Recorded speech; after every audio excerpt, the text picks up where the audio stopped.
Құрметті жанкүйерлер, ойынымыздың басталуына аздаған уақыт қалды. Енді бір рухтанып алайықшы өзіміз. Дәл Жетісумен ойын кездескенде естеріңізде, Жетісумен ол ойында 1-0 сапында ойын өткізіп 2-1 гол соққан. Міне назарларыңызда енді ордабасының құрамы. Не. Как был же слоган, да? Ты знаменитый киноэпопеи «Горец». В конце останется только один. Так и здесь. Тут... И стартовые составы команд. Давайте тоже по ним быстренько пробежимся. Уроджон Халматов, 23-й, и Сергей Малый, капитан.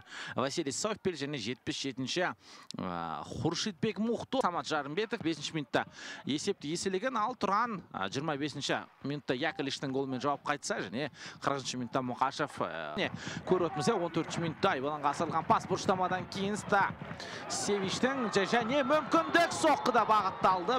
Штрафной площади. Подача на ближний угол площади, ворота туда мяч выносится и сразу пытается такую высокую линию офсайда организовать игроки Турана. Еще одна подача и будет удар. Ну должен же он состояться, кто же должен пробить, и куда мяч улетает просто. Техас Фанс бұл жерде Халматов. Халматовтың Айбаланға асырған добы және мүмкіндік болған еді.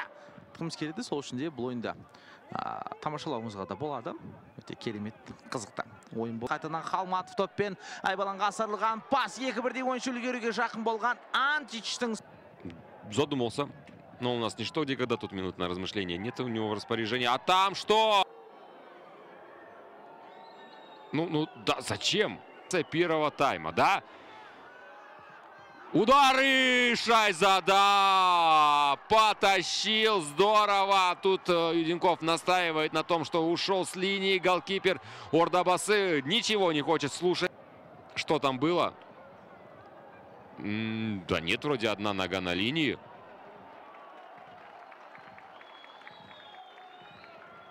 Но на самом деле пробил-то не... Көрдіңіздер, ешқандай мүмкіндік қалдырмады. Абылайхан Жұмабекке тіпті допта алынға қарай шығарған жоқ. Ал бұл жерде Ордабасы енді шабуылға қарай келе жатыр. Ордабасының шабуылы соққа! Және гол!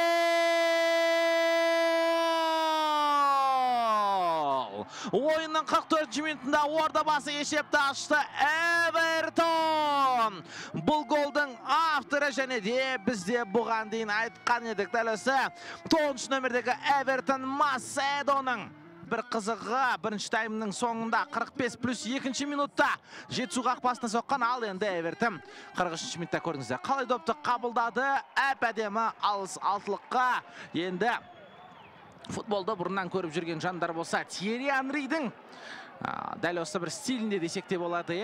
Тьерри Анри секілді алыс алтылықты дәл осы.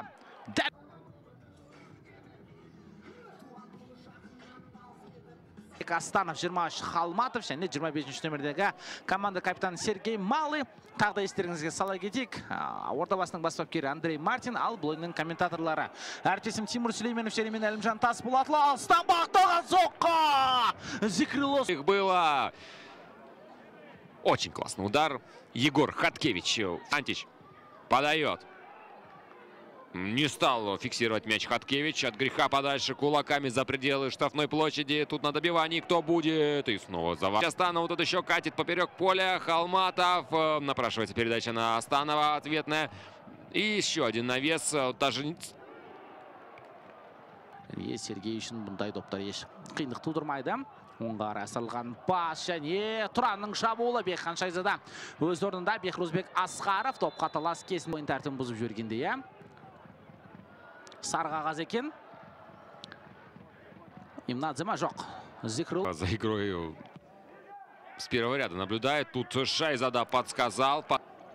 Антич. Античтің Айбаланға асырған пасы. Сергей Малый өдегі допқа таласқан болатын. Олар жақ.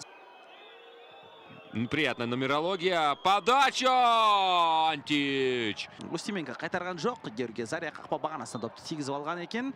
Яғни керемет мүмкін. Айбалаңына кіруінде сұрады. Шақпоздың Айбаланға асырған добы. Тіпті қақпашыда келген екен мұнда. Мүмкіндік орын алатын сәт жоқ. Ордабасы қайтарып бастады. Жылы сөздерін енді әрине тырнақшаның ішінде футболшылар бір-біріне жеткізіп отыр және де ысқырық шалынды құрметті көріп.